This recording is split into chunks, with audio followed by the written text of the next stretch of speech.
I'm Stacy Gordon. Welcome to That's My Jam. I spent the majority of my life working full-time, and a good portion of those years I had young children. So that meant I had to work all day, go pick up my kids, and then come home and have something ready for dinner. I became a pro at quick, easy, and delicious. Today's recipe fits that bill perfectly. Today's dish is an oven-baked pesto panko chicken. Now, not everybody loves pesto. You can leave that ingredient out if it doesn't suit your taste. This still makes a really solid oven-baked panko chicken. I'm pretty sure you're going to be a fan, so let's get started. The first thing we're going to do is preheat our oven to 450 degrees. Next, I'm going to melt a tablespoon or so of butter. When the butter is melted, I'm going to add a half cup panko breadcrumbs. Next, I'll add half a cup of shredded mozzarella cheese. Now I'm going to add some nice extra virgin olive oil. Just a good drizzle. I'm just going to start blending all of this up with a spoon.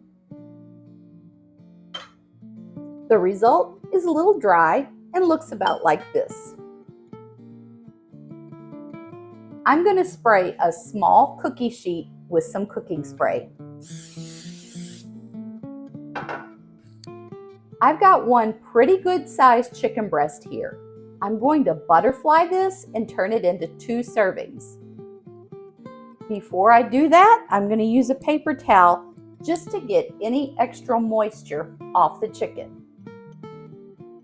Next, I'll butterfly the chicken breast and then cut it in half. I'll lay those pieces on my baking sheet. Obviously, you don't have to butterfly and split your chicken breast. For me, I just think it's a little bit easier to work with a thinner chicken breast, and we just really don't need that much meat. Even with the butterfly, we've still got a decent amount of chicken here. I'm going to place just a little bit of salt on each chicken breast.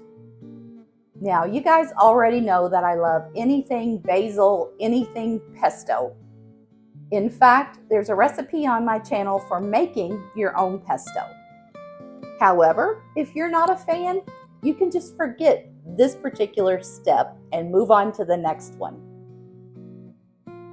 I'm going to give each chicken breast a super light coating of pesto.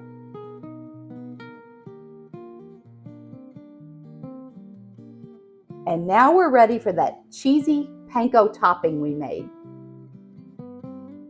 It may look a little excessive, but I am really going to mound this up on the chicken. We are not cutting any corners when it comes to this cheesy panko.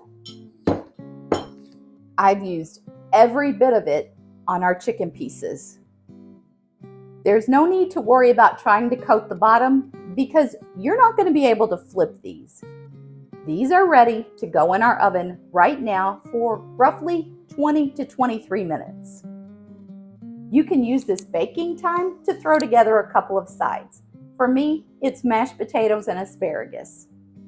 Now's the perfect time to go tap that like button. And if you haven't already, please consider subscribing to my channel. 21 minutes later, and I'm pulling this out of the oven. I'm going to plate these up and let them rest for just a couple of minutes. These are beauties. These are crispy on the outside, piping hot and juicy on the inside. The pesto gives it just a little bit of zip. Again, if you don't want that, leave it off. But this is the perfect weeknight meal. I hope you have a fantastic week ahead. I'm going to see you real soon. In the meantime, turn off the TV, turn on some music, and just keep jamming.